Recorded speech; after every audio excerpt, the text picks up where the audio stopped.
Hello students, welcome to Vigyanshala channel. मैं हूं HP आर्य और आज के इस टॉपिक में हम बात करेंगे सममित आव्यूह के कुछ गुणधर्म को लेकर के। इससे पहले वाले टॉपिक में हमने सममित आव्यूह पढ़ा था।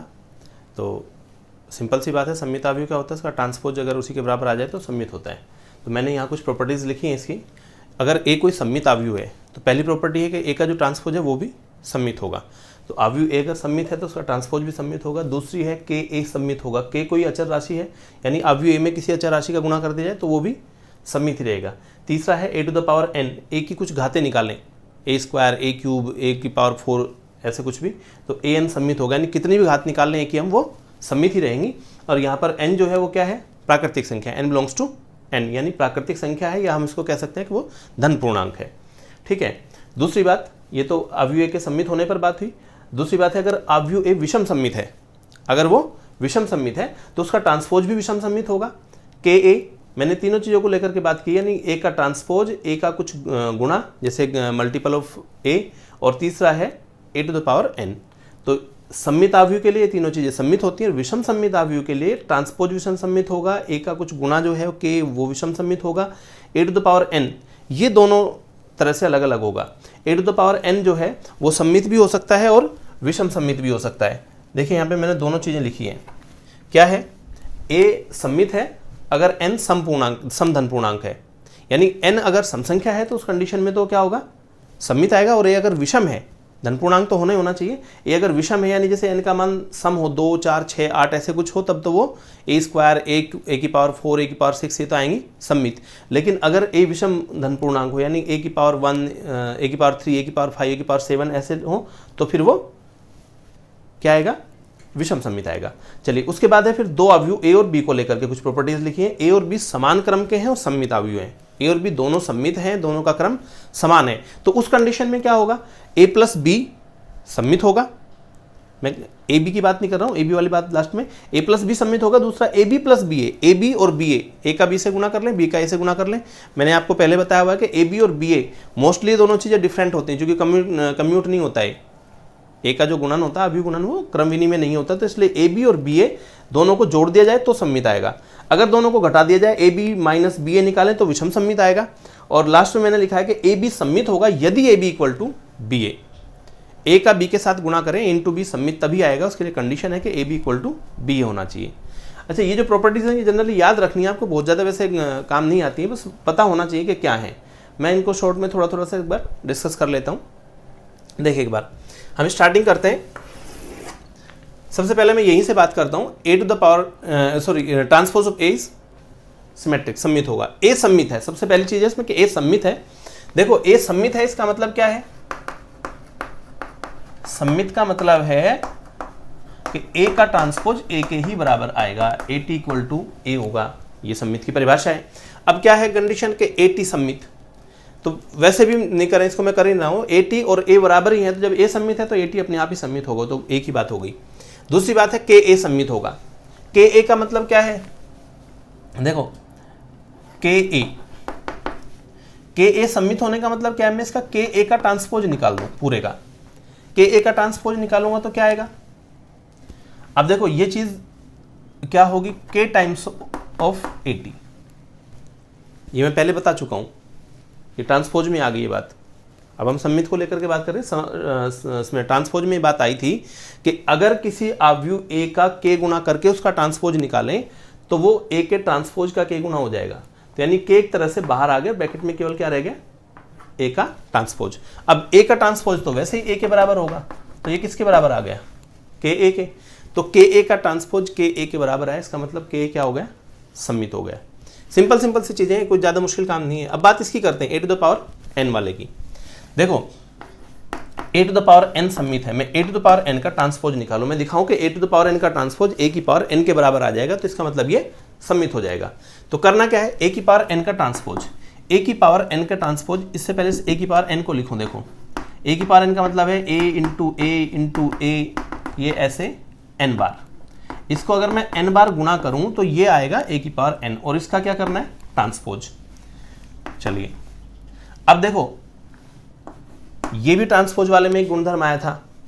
क्या आया था कि अगर मान लो ए बी सी ऐसे 3 आव्यूह हैं, इनकी गुणा करके 2 आव्यूह हो 3 हो कितना भी, इनकी अगर ट्रांसपोज निकाल दिया जाए तो ये उल्टे हो जाते हैं विविध क्रम में, सी का ट्रांसपोज, बी का ट्रांसपोज, ए का ट्रांसपोज, ऐसे। ये प्रॉपर्टी थी, ठीक है, ये गुणधर्म था ट्रांसपोज के लिए, तो वो मैं यहाँ अप्लाई कर रहा हूँ। अब ये ए गुणा होता गया है तो हर बार क्या होगा, उधर से उल्टा आएंगे, ए का ट्रांसपोज फिर ए का ट्रांसपोज फिर ए का। अब चूंकि हर जगह ए लिखा है तो अब ये क्या बनेगा, A T into A T, ये n बार ये लिखा जाएगा, ठीक है। अब ये n बार लिखा जाएगा, क्यों लिखा जा रहा है उसके लिए मैंने ये लिख दिया यहाँ पे, चूंकि ये प्रॉपर्टी है इसकी। अब सीधी सी बात है, ए का ट्रांसपोज तो ए बनेगा, फिर ए बनेगा, फिर ए बनेगा, तो ये ऐसे कितना हो गया, n बार गुना हो गया। जब ए का n बार गुना करेंगे तो ए की पावर n आ जाएगा, सम्मित हो गया। मैं अगर किसी का ट्रांसपोज उसी के बराबर आ रहा है तो सम्मित है, यानी ए की पावर n सम्मित है, ठीक है। तो ये ए की पावर टी सम्मित हो गया, के ए सम्मित हो गया, ए टू द पावर n ये भी सम्मित हो गया। अब बात करते हैं विषम सम्मित वाले में, दूसरे वाले में चलते हैं। ए अगर विषम सम्मित है, ए विषम सम्मित है तो उस कंडीशन में ए का ट्रांसपोज क्या आता है, ए विषम सम्मित। यहां बात है कि ए विषम सम्मित है तो ए का ट्रांसपोज क्या होगा, इसका मतलब होता है कि ए का ट्रांसपोज बराबर आएगा माइनस ए के, ए का ट्रांसपोज माइनस ए होगा।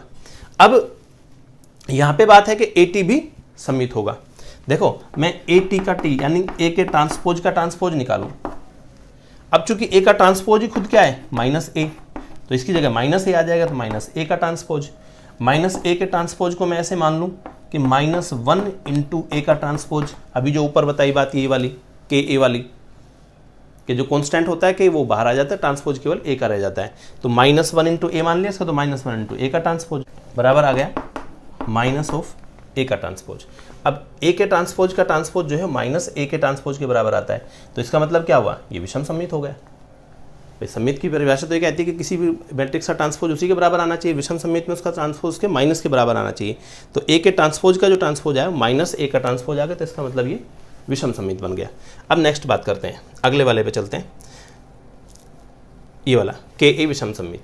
इसमें भी कुछ नहीं करना, हर आव्यूह के उसके सारे उनको गुना हो जाएगी। भाई के ए ये विषम सम्मित होना है, के ए का ट्रांसपोज यानी क्या हो जाएगा, के टाइम्स ऑफ ए का ट्रांसपोज, ठीक है, और ये क्या आएगा, के टाइम्स ऑफ ए का ट्रांसपोज होगा माइनस ए, तो फाइनली ये बन गया, ये माइनस बाहर लिख लेते हैं तो माइनस का के ए, तो के ए का ट्रांसपोज माइनस के ए के बराबर आया, तो ये विषम सम्मित हो गया। तभी मैं ए की पावर एन का ट्रांसपोज लेके चलूँ तो ए की पावर एन यानी ए इंटू ए ये एन बार लिखेंगे हम, और इस पूरे का होगा ट्रांसपोज बराबर, ये रिवर्स ऑर्डर में आ जाएंगे लेकिन सारे ए है तो हर जगह ए टी यही आएगा एन बार।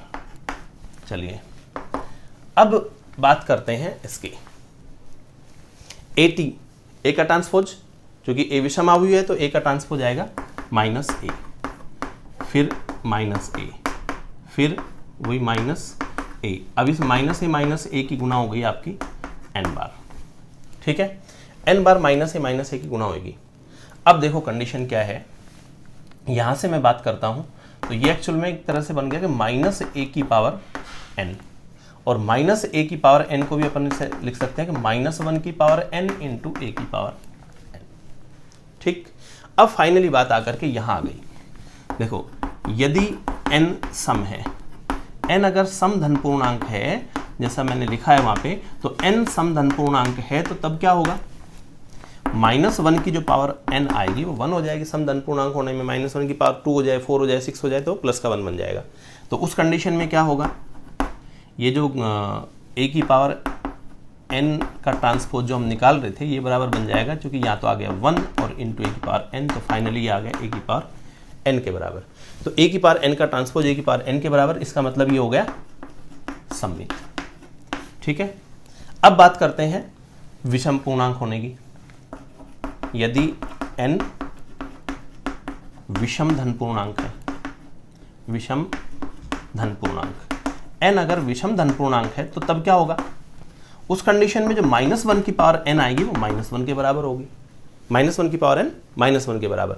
जब -1 की पावर n -1 के बराबर होगी, यहाँ रखे तो क्या बन जाएगा, a की पावर n का ट्रांसपोज, a की पावर n का ट्रांसपोज इक्वल टू हो गया -1 और इंटू a, यानी ये बन गया -e to the power n। Minus of A to the power N, और ये चूंकि इसके माइनस के बराबर आ गया तो इसका मतलब ये हो गया विषम सममित। विषम सममित। तो बात इतनी सी है, क्या था कि ए अगर विषम सममित आव्यूह है, ए अगर विषम सममित आव्यूह है तो उस कंडीशन में ए की पावर एन सममित होगा यदि एन क्या है, समधन पूर्णांक। एन जब समधन पूर्णांक है, मैंने यहाँ पे लिया एन समधन पूर्णांक, तो एन जब समधन पूर्णांक है तो उस कंडीशन में क्या आ गई स्थिति कि ए की पावर एन, इसका ट्रांसपोज ए की पावर एन के बराबर आ गया, इसका मतलब ये सममित हो गया। और दूसरी कंडीशन जब एन विषम धन पूर्णांक लिया हमने, तो विषम धन पूर्णांक लेने की कंडीशन में ए की पावर एन का ट्रांसपोज एक माइनस ए की पावर एन के बराबर आया, तो ये विषम सममित हो गया। तो बस ये याद रखना है, ए अगर सममित है तो ए की पावर एन सममित होती है, और ए अगर विषम सममित है तो ए की पावर एन कंडीशनली होंगी, एन सम तो वो भी सममित और एन विषम तो वो विषम सममित। अब बात करते हैं लास्ट वाले की। कंडीशन क्या है कि ए व बी समान क्रम। समान क्रम से मतलब ये है कि अगर समान क्रम के तो दोनों को जोड़ सकते हैं, घटा सकते हैं, वो उसलिए समान क्रम की बात आई है। दूसरी बात ये भी है, समान क्रम के होने से ए बी और बी दोनों चीज संभव हो सकती है। समान क्रम के सममित आव्यूह, समान क्रम के सममित आव्यूह, ए और बी समान क्रम के सममित आव्यूह हैं। इसका मतलब एक चीज तो ये है कि ए का ट्रांसपोज ए के बराबर होगा और बी का ट्रांसपोज बी के बराबर होगा, क्योंकि दोनों सममित हैं। अब बात करते हैं, देखो ए प्लस बी की बात है कि ए प्लस बी सममित होगा। अब ए प्लस बी सममित कब होगा, जैसे ये फर्स्ट वाले की बात कर रहा हूं, ए प्लस बी सममित। ए प्लस बी सममित कब होगा, जब ए प्लस बी का ट्रांसपोज ए प्लस बी के ही बराबर आ जाए। अब ए प्लस बी का ट्रांसपोज बराबर होता है A T plus B T, ये ट्रांसपोज की प्रॉपर्टीज में आ चुका है। तो A T plus B T, अब ए का ट्रांसपोज ए होगा और बी का ट्रांसपोज बी होगा, तो ए प्लस बी के बराबर आ गया। अब जब ए प्लस बी का ट्रांसपोज ए प्लस बी के ही बराबर आता है, इसका मतलब ये सममित हो गया। ठीक है, दूसरी बात करते हैं, ये ए बी प्लस बी ए की। दूसरा है ए बी प्लस बी ए, ये भी सममित सिद्ध करना है, तो इसका भी ट्रांसपोज निकाल दें। तो ये बराबर होगा इसका ट्रांसपोज प्लस इसका ट्रांसपोज, तो ए बी का whole transpose plus B A का होल ट्रांसपोज। अब ए बी का होल ट्रांसपोज रिवर्स ऑर्डर में हो जाएगा, बी का ट्रांसपोज ए का ट्रांसपोज प्लस ये रिवर्स ऑर्डर में होगा, तो ए का ट्रांसपोज बी का ट्रांसपोज। अब चूंकि बी का ट्रांसपोज तो बी के ही बराबर है, ए का ट्रांसपोज ए के ही बराबर है, और ये भी क्या होगा ए इंटू बी। तो फाइनली इसको ऐसे लिख लो, चाहे इनको ऐसे लिख लो, A B plus B A, इसको इधर लिख लिया। तो finally A B plus B A का ट्रांसपोज बराबर आ गया A B plus B A. इसका मतलब ये भी क्या हो गया, सममित हो गया। अब बात करते हैं ए बी माइनस बी ए की। ए बी माइनस बी ए, अब ए बी माइनस बी ए को विषम सममित सिद्ध करना है, यानी ये इसके माइनस के बराबर आ जाना चाहिए। ए बी माइनस बी ए का ट्रांसपोज बराबर होगा ए बी का ट्रांसपोज और माइनस बी ए का ट्रांसपोज, अलग अलग दोनों पे हो गया। अब ए बी का ट्रांसपोज यानी ये रिवर्स ऑर्डर में होगा, जो गुणा में है, बी का ट्रांसपोज इंटू ए का ट्रांसपोज माइनस ये बनेगा ए का ट्रांसपोज इंटू बी का ट्रांसपोज। ठीक, ये वाली चीज अच्छे से ध्यान रखना, क्योंकि गुणा में हमेशा ये रिवर्स ऑर्डर में हो जाते हैं दोनों के ट्रांसपोज। अब बी का ट्रांसपोज तो बी आएगा, ए का ट्रांसपोज ए आएगा, क्योंकि सममित हैं दोनों, माइनस ए का ट्रांसपोज ए और बी का ट्रांसपोज बी। इसमें से मैं जैसे ही माइनस कॉमन लूंगा तो ये हो जाएगा A B minus B A. ठीक, अब A B minus B A का ट्रांसपोज आ गया बराबर minus of A B minus B A. ठीक, अगर मान लो ये सपोज ये मैट्रिक्स पी है, तो मैं एक तरह से पी का ट्रांसपोज निकाल रहा हूं, तो ये क्या बन गया, ये जो चीज बनी है क्या बन गई, माइनस पी। तो पी का ट्रांसपोज माइनस पी के बराबर है, इसका मतलब ये विषम सममित हो गया। ठीक है, तो ये बन गया विषम सममित। चलिए, ये हो गया। अब लास्ट वाले पे आते हैं, ए बी सममित होगा यदि A B equal to B A. A B सममित तब होगा जब A B equal to B आएगा। इसकी बात करते हैं। ए बी को मुझे सममित दिखाना है, तो मैं ए बी का ट्रांसपोज निकालूं। ए बी का ट्रांसपोज आपको अच्छे से पता है, ए बी का ट्रांसपोज बराबर क्या आएगा, बी का ट्रांसपोज इंटू ए का ट्रांसपोज। ठीक, बी का ट्रांसपोज बी बन जाएगा, ए का ट्रांसपोज ए बन जाएगा, क्योंकि दोनों सममित है। ठीक है, अब देखो कंडीशन क्या है कि यदि A B equal to B A, तब इस बी ए की जगह मैं ए बी लिख दूंगा, तो ए बी का ट्रांसपोज इक्वल टू हो जाएगा, यहां आ जाएगा ए बी, और ए बी का ट्रांसपोज अगर ए बी के बराबर आता है तो इसका मतलब क्या हुआ कि ए बी हो गया सममित। इसका मतलब सममित। तो सीधी सी बात यह है कि ए बी सममित तब होगा, ए बी सममित होगा यदि A B equal to B A. तो A B equal to B A होना चाहिए, तभी जो है वो ए बी सममित आ पाएगा। अब जो मैं डिस्कस करने जा रहा हूं ये किसी वर्ग आव्यूह ए को लेकर के बात है, वर्ग आव्यूह ए की प्रॉपर्टीज हैं और ये चीज़ ज़्यादा इंपॉर्टेंट है। क्या है, कोई वर्ग आव्यूह ए है तो ए प्लस ए टी, ए और ए का ट्रांसपोज ये हमेशा सममित आएगा, और ए माइनस ए टी यानी ए में से अगर ए के ट्रांसपोज को घटा दिया जाए तो विषम सममित आएगा। दूसरा है ए इंटू ए टी और ए टी इंटू ए, ये भी सममित होंगे। तो एक प्रॉपर्टी तो ये है, और एक है कि कोई वर्ग आव्यूह ए को एक सममित और एक विषम सममित आव्यूह के रूप में, अद्वितीय रूप में, योग के रूप में लिखा जा सकता है। तो पहले इसकी बात करता हूँ। इसमें भी क्या है, ए प्लस ए टी सममित होगा, कुछ नहीं, बड़ा आसान सी चीज़ है। देखिए ए वर्ग आव्यूह है, सममित से मतलब नहीं है, सममित नहीं है कुछ भी, कोई भी वर्ग आव्यूह है ए, तो ए प्लस ए टी की बात है। अब देखो ए प्लस ए टी सममित होगा अगर मैं ए प्लस ए टी का टी यानी ए प्लस ए टी का ट्रांसपोज निकाल दूं, तो सीधा सा क्या होगा, यहाँ ए का ट्रांसपोज और प्लस ए टी का ट्रांसपोज। अब ए का ट्रांसपोज तो क्या आ जाएगा, ए ही आएगा, सॉरी ए का ट्रांसपोज तो ए का ट्रांसपोज रहेगा, लेकिन ए के ट्रांसपोज का अगर ट्रांसपोज निकालें तो वो ए आ जाएगा। ट्रांसपोज का वापस ट्रांसपोज करते हैं तो ए आ जाता है, और इसको बराबर अपन लिख सकते हैं कि ए प्लस ए टी, यानी ए प्लस ए टी का ट्रांसपोज लिया तो ए प्लस ए टी के बराबर आ गया। यानी इसको अगर मैं एक तरह से आव्यूह पी कहता हूं तो पी का ट्रांसपोज इक्वल टू आ गया पी के। तो कैसा हो गया, ये बन गया सममित। ठीक है, अब दूसरी वाले की बात करते हैं, ए माइनस ए टी। चलिए ए माइनस ए टी का ट्रांसपोज निकालें ऐसे ही, तो ये बराबर होगा ए का ट्रांसपोज और माइनस ए के ट्रांसपोज का ट्रांसपोज। अब ए का ट्रांसपोज तो एज इट इज रहेगा और ये बन जाएगा ए, इसमें से जैसे ही मैं माइनस कॉमन लूंगा तो ये हो जाएगा ए माइनस ए टी, यानी इसका जो ट्रांसपोज था उसके नेगेटिव के बराबर आ गया, तो इसका मतलब ये हो गया विषम सममित। ठीक है, अब ये वाले की बात करते हैं, ए इंटू ए टी। देखिए ए इंटू ए टी का ट्रांसपोज मैंने पहले बताया कि रिवर्स ऑर्डर में हो जाएंगे, गुणा में है तो ए के ट्रांसपोज का ट्रांसपोज और इंटू ए का ट्रांसपोज, इसका ट्रांसपोज इंटू इसका हो गया। अब ए के ट्रांसपोज का ट्रांसपोज तो वापस ए आ जाएगा और इंटू ए टी, तो ए टी का ट्रांसपोज ए टी के ही बराबर आ गया। ऐसे आप इसको देख सकते हैं, तो ये भी क्या हो गया, सममित हो गया। तो सीधी सी बात है कि ये तीन प्रॉपर्टीज हैं कि कोई भी वर्गाव्यूह ए है तो वर्गाव्यूह ए के लिए हमेशा ए प्लस ए टी सममित होगा, ए माइनस ए टी विषम सममित होगा और ए इंटू ए टी सममित होगा। अब जो ये वाली बात है ये ज़्यादा इंपॉर्टेंट है, प्रैक्टिकली काम भी आती है, ये जरूरत भी पड़ेगी। इस तरह का क्वेश्चन भी एग्जाम में पूछा जाता है, बोर्ड एग्जाम्स में, तो सीबीएसई और स्टेट बोर्ड्स में मैक्सिमम टाइम इस तरह का क्वेश्चन आता है। देखो क्या है, प्रत्येक वर्ग आव्यूह ए को एक सममित और एक विषम सममित आव्यूह के योग के रूप में अद्वितीय रूप से निरूपित किया जा सकता है। यानी एक सममित आव्यूह और एक विषम सममित, दो आव्यूह के योग के रूप में उसको निरूपित कर सकते हैं, और वो जो आव्यूह बनते हैं सममित वाला विषम सममित वाला, वो बिल्कुल अद्वितीय रूप से, यानी एक एक ही बन सकेगा, ऐसा दोबारा नहीं होंगे, किया जाता है। कैसे करते हैं, ए इक्वल टू होता है half of A plus A T और plus half of A minus A T. अब देखो ये चीज़ तो आप यहाँ से समझ लो कि ए प्लस ए टी मैंने अभी बताया सममित होता है और ए माइनस ए टी विषम सममित होता है। ठीक है, तो ये इस तरह से हो जाएगा। अब देखो क्या है, यहां से बहुत ज्यादा सोचने की जरूरत नहीं है। यहां एक्चुअली क्या है, एक चीज देखो आप सिंपल सी, ए प्लस ए टी को ए माइनस ए टी के साथ जोड़ दें, ए प्लस ए टी और ए माइनस ए टी, ये मैंने अभी बताया, ये तो सममित होता है और ये वाला विषम सममित। अगर ये दोनों जुड़ेंगे तो सीधी सी बात है कि ए टी कट गया तो किसके बराबर आया, 2a के। तो इस दो को इधर ला करके भाग देते तो half of A plus A T और half of A minus A T, तो ए इक्वल टू ये बन जाएगा। तो निरूपित ऐसे हो सकता है। ठीक, अब इसमें क्या है, मैं सिर्फ आपको इसका एक एग्जाम्पल लेकर के इसको करके दिखा रहा हूँ कि कैसे होता है, क्योंकि प्रैक्टिक एग्जाम्पल के रूप में ही आपको देखना है। एग्जाम में आ सकता है क्वेश्चन आएगा तो एक क्वेश्चन कोई भी एक मैट्रिक्स देकर कहेगा कि इसको एक सममित और एक विषम सममित आव्यूह के रूप में व्यक्त कीजिए। अब देखो क्या है, मैं ऐसे मान लेता हूँ ए इक्वल टू, ये मैंने आव्यूह ले लिया, कोई भी वर्ग आव्यूह है कैसे भी ले लिया।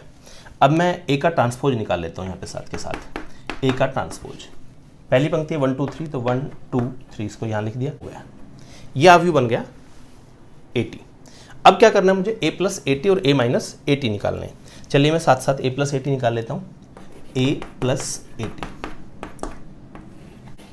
ठीक है, ये ए प्लस ए टी हो गया। चलिए अब इसके आगे बात करते हैं, ए माइनस ए टी निकालते हैं। चलिए A minus A T, a minus A T क्या होगा, दोनों को माइनस कर दीजिए, तो ये हो गया a माइनस ए टी। अब देखो मैं दो आव्यूह निकाल रहा हूँ, एक तो half of a plus A T, half of a plus A T, यानी जो a प्लस ए टी था उसके हर अवयव को 2 से भाग दे देंगे।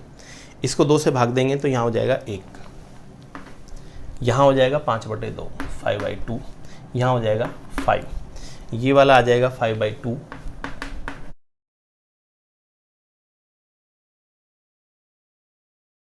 तो ये तो हो गया half of a plus A T. इसको मैं p मान लेता हूँ, इसको मैंने क्या मान लिया, आव्यूह मान लिया p। अब इसका हाफ करते हैं, half of a minus A T, half 0, इसको मैं मान लेता हूँ q, इसको मैंने q मान लिया। ठीक है, चलिए अब क्या है, देखिए ये दोनों निकल गए। अब एक चीज़ तो ये, अगर मैं p और q को ऐड कर दूं, p प्लस q, इन दोनों को आप ऐड कीजिए, p प्लस q को, ये 1 और ये 0, 1 प्लस 0, यहाँ पे 5/2 प्लस 1/2 और यहाँ 5 प्लस 2।